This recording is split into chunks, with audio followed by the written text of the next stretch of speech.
Bien sûr, et c'est vraiment un axe fort que j'ai voulu développer avec Studio Atom, c'est justement vous éviter de vous déplacer, et c'est moi qui viens à vous. Ça vous permet de pouvoir m'accueillir aux horaires qui vous conviennent, c'est-à-dire en fonction de votre emploi du temps. Si vous finissez tard le travail à 18, 19, 20 heures, eh ben c'est pas un problème, je viendrai avec plaisir vous voir vers 20 heures pour qu'on puisse concevoir votre cuisine tranquillement chez vous. Alors, moi, je vais venir chez vous dans un premier temps pour récolter vos idées et puis vous apporter mes idées et faire un mix de tout ça. Euh, Ce jour-là, le premier rendez-vous, je vais également faire tous les métraits, regarder toutes les contraintes techniques que vous pourriez avoir dans votre cuisine, et je reviens dans un deuxième temps avec un plan 3D qu'on va pouvoir travailler ensemble. Ça, c'est la première phase. Euh, et ensuite, une fois que on a élaboré la cuisine de vos rêves, eh ben on appuie sur le bouton, on met tout en marche et je vous envoie mes heures qualifiées ou vous pouvez poser vous-même votre cuisine aussi, c'est un choix. Mais sinon, je vais évidemment avoir mes poseurs qui vont pouvoir poser votre cuisine et je vais être là jusqu'au bout, c'est-à-dire que le dernier jour de la pause, je serai avec vous pour contrôler que tout est conforme et que votre cuisine vous plaise entièrement. Alors, le plan de travail, vous avez pour moi trois choix différents. Le premier qui est un excellent rapport qualité-prix qui sont les plans de travail en stratifié.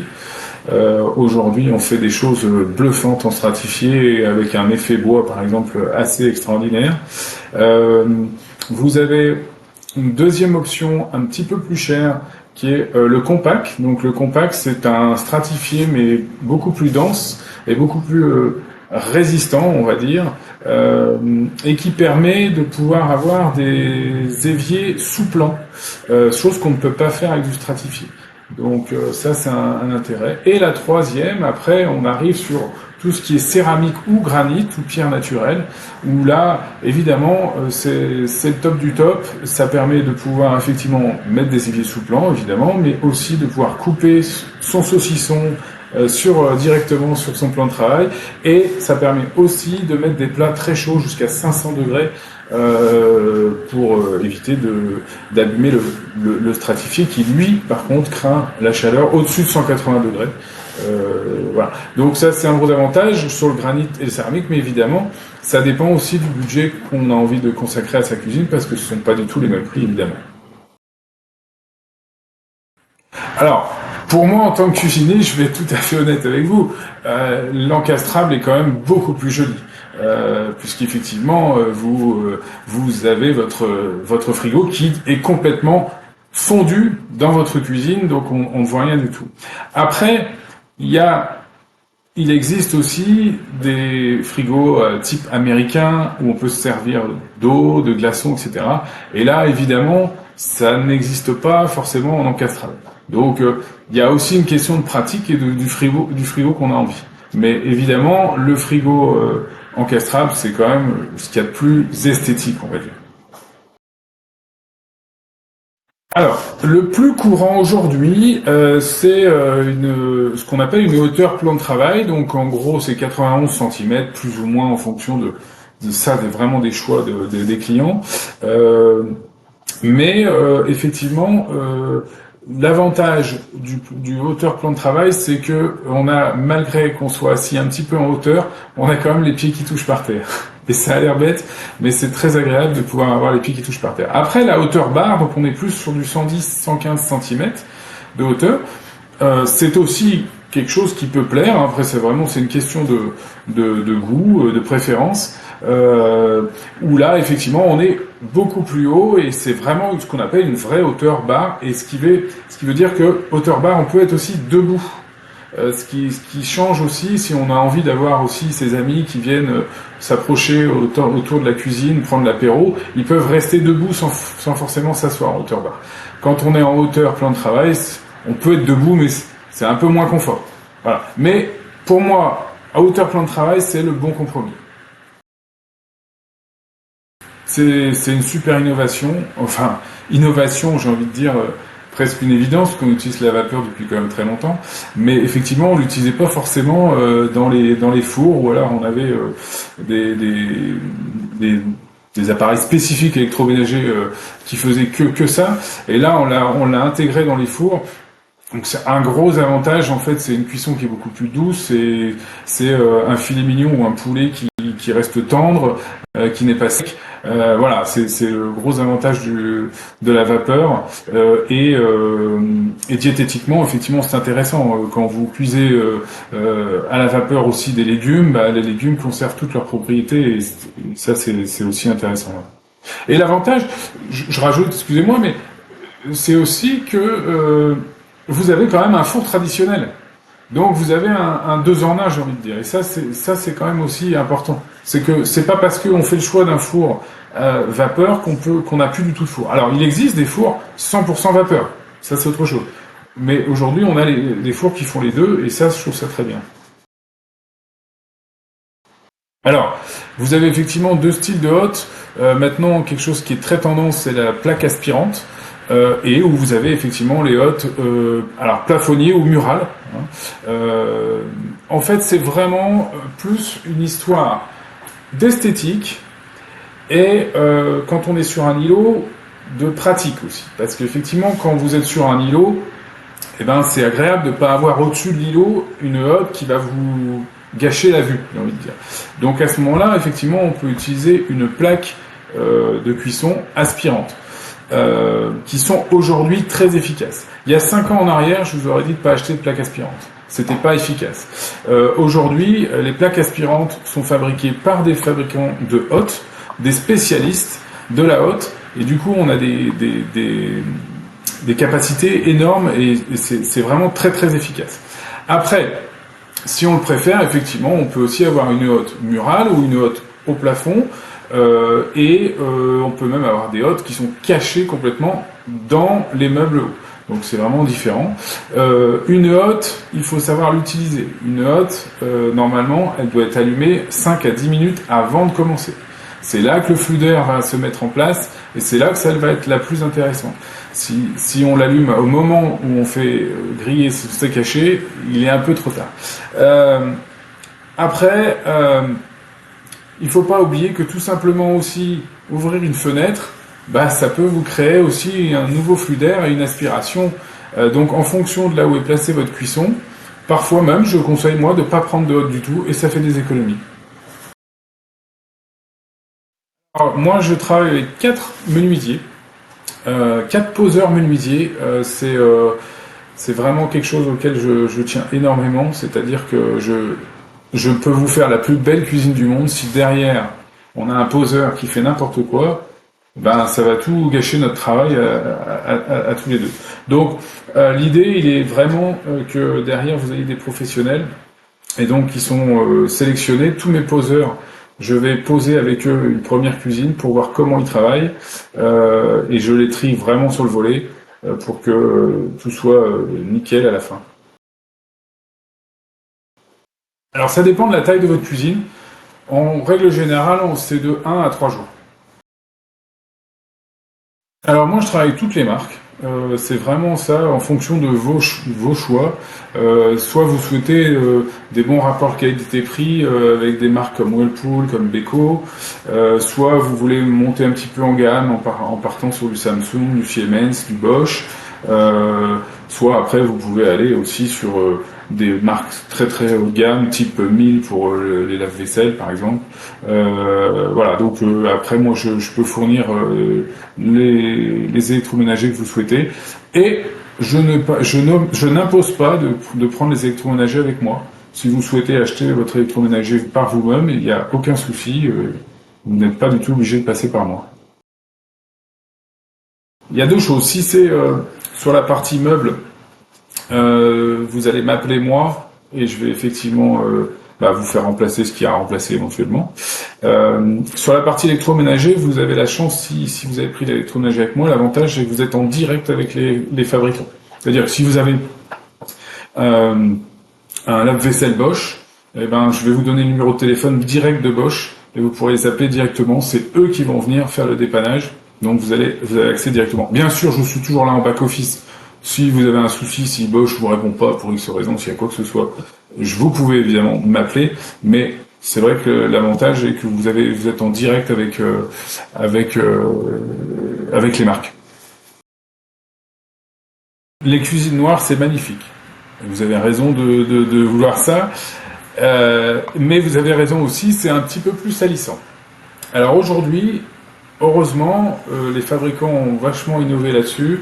On a des cuisines noires anti-traces de doigts. Alors, c'est quand même pas miraculeux. C'est beaucoup mieux qu'avant. Les traces se voient moins, mais il faut quand même pas... voilà, si vous avez de l'huile sur les doigts, parce que vous êtes en train de cuisiner, et ça paraît logique aussi d'avoir un peu de gras sur les doigts quand on cuisine, si c'est normal, bah oui, vous allez avoir un petit peu plus de traces que sur une surface blanche. Ce qui est encore plus salissant, c'est éventuellement le brillant. Ça, le brillant, c'est encore pire. Mais après, j'ai envie de dire, à un moment, il faut savoir faire des concessions. Si vraiment c'est ce qui vous plaît d'avoir une cuisine noire, et qu'esthétiquement ça vous plaît, bah oui, vous savez, vous allez mettre un petit peu plus de coups de chiffon qu'avec une blanche. Et c'est pas non plus, il y a beaucoup de gens qui ont des cuisines noires et ils en souffrent pas plus que ça non plus. Alors, l'évier, c'est vraiment une histoire de goût aussi, parce que vous avez l'évier, l'évier qui va le moins subir on va dire de salissure, etc., ça va être les éviers en inox. Donc vous avez aujourd'hui des très beaux éviers en inox. Mais j'ai des clients qui ne souhaitent pas du tout avoir d'inox. Pour eux, l'inox, ça fait cantine, ça fait... Voilà, c'est vraiment une histoire de choix. Moi je crains pas du tout l'inox, mais voilà, donc, je peux comprendre aussi que certaines personnes... Après, donc, vous passez sur des éviers en résine, où là, l'avantage, c'est qu'on peut avoir différentes couleurs. Donc, on peut avoir en blanc, on peut avoir en noir, évidemment, mais on peut avoir en gris foncé, on peut avoir en gris clair, on peut avoir en sable fin, ce qu'on appelle le sable fin, c'est-à-dire beige. Voilà, donc on peut avoir différentes choses. Voilà. Après, dans les éviers, il y a aussi on en parlait tout à l'heure, soit les éviers qu'on va mettre sur le plan de travail, soit les éviers qu'on va mettre sous le plan de travail. Donc ça aussi, c'est une histoire de goût aussi. Il y en a qui préfèrent que ça soit dessous, d'autres qui préfèrent que ça soit au-dessus.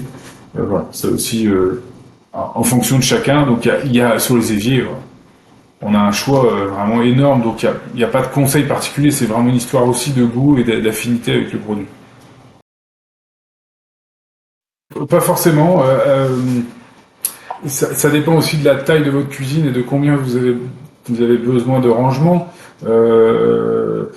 Mais les angles sont pas forcément non à remplir. Moi, je suis pas forcément fan des meubles d'angle, qu'on appelle vraiment les meubles d'angle, parce qu'en fin de compte, vous allez perdre de la place, parce que le meuble d'angle va prendre de la place d'un côté et de l'autre. C'est compliqué à expliquer comme ça, mais vous allez perdre de la place d'un côté et de l'autre, et le gain que vous allez réellement faire sur le fait d'avoir un meuble d'angle style haricot, par exemple, bah, vous allez gagner 15% de place.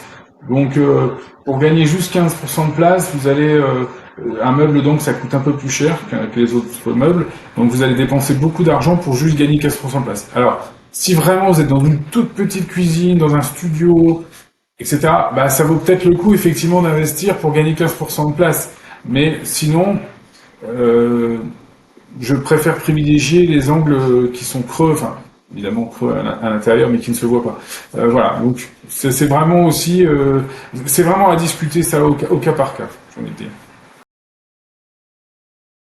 Alors ça, on le fait souvent ensemble avec les clients. Une fois qu'on a effectivement dessiné la cuisine, vous avez les éclairages évidemment sous les meubles hauts. Donc ça, c'est très très pratique puisqu'ils sont bien cachés en plus. Et effectivement, quand vous travaillez du coup sur votre plan de travail, bah, vous avez une super visibilité. Et après, ce qui est effectivement très sympa, c'est au niveau du plan de travail d'avoir des spots dans les plafonds.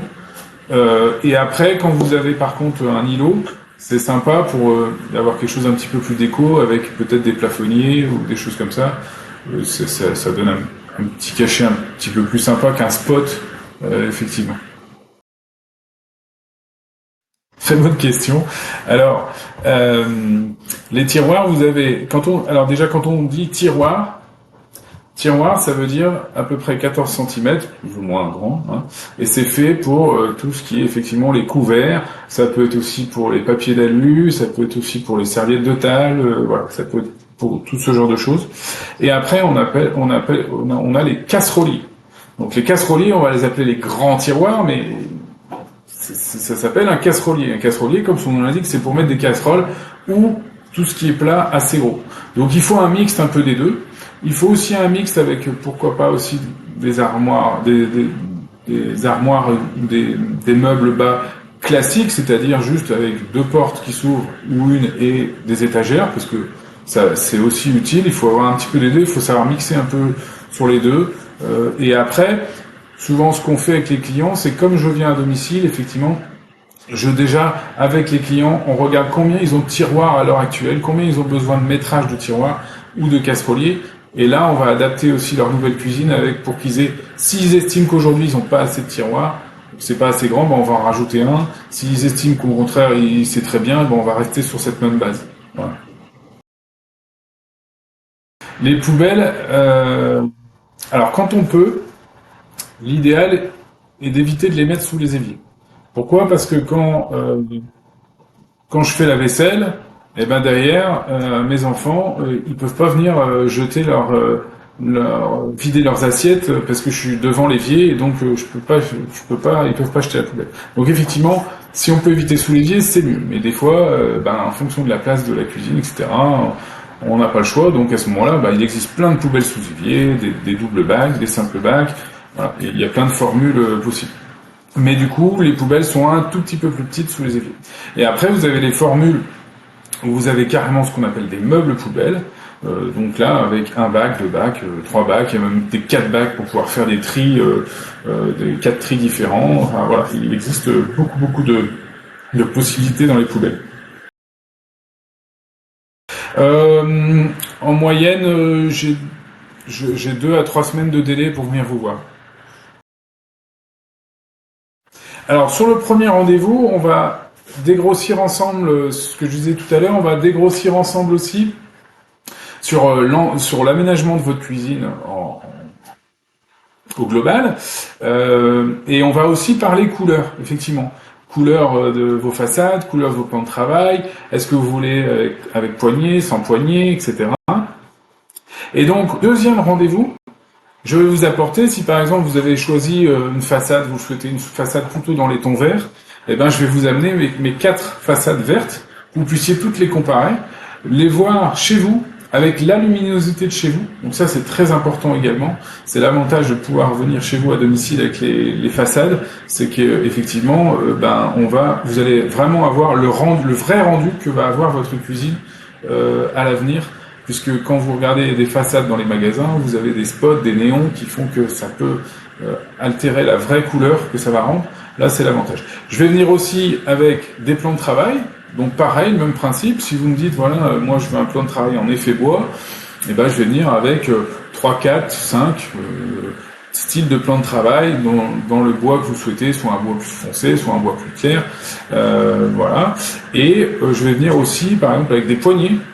Parce qu'il y a différents types de poignées, donc pour que vous puissiez voir directement chez vous et effectivement toucher. Oui, et ça c'est vraiment quelque chose auquel je tiens, c'est-à-dire que Studio Atome, on s'occupe de tout.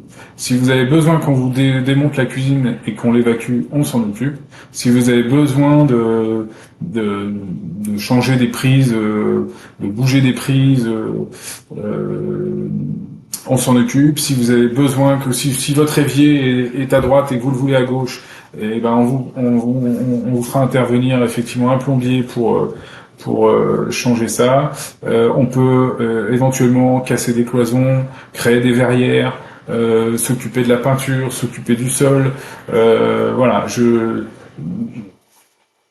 souhaite vraiment qu'effectivement un client qui a pas envie de s'occuper de tout ça, je gère pour lui. Les avantages, c'est que vous n'avez pas à vous embêter à aller dans les magasins, déjà d'une part. D'autre part, je vais venir chez vous aux heures qui vous conviennent. C'est-à-dire qu'en fonction de votre emploi du temps, je peux venir le soir tard s'il faut. Si vous finissez à 20h, eh ben je viens à 20h, c'est pas un problème. L'autre avantage, c'est qu'effectivement, on va vous apporter les échantillons directement chez vous. Donc vous allez pouvoir effectivement voir réellement ce que va donner la couleur de votre façade chez vous, avec votre luminosité, avec les peintures que vous avez déjà éventuellement sur vos murs, ou les autres meubles que vous auriez, voir si ça match, ça fonctionne. Voilà, ça c'est aussi un gros avantage. L'autre avantage, c'est que comme j'ai pas de showroom, j'ai effectivement des prix qui peuvent être très intéressants, puisque j'ai moins de frais de structure qu'un magasin, donc il faut être clair. Du coup, forcément, j'ai besoin de moins de marge et je peux avoir des prix très très compétitifs. Voilà, ça fait partie des avantages. Et l'autre avantage, j'ai envie de dire aussi, c'est la convivialité, de pouvoir être ensemble dans votre cuisine et de pouvoir vraiment observer ce qui se passe dans votre cuisine et reconstruire la nouvelle en fonction aussi de ce qui vous plaît dans votre cuisine actuellement, mais aussi de voir ce qui ne vous plaît pas du tout et que donc il faut qu'on écarte éventuellement.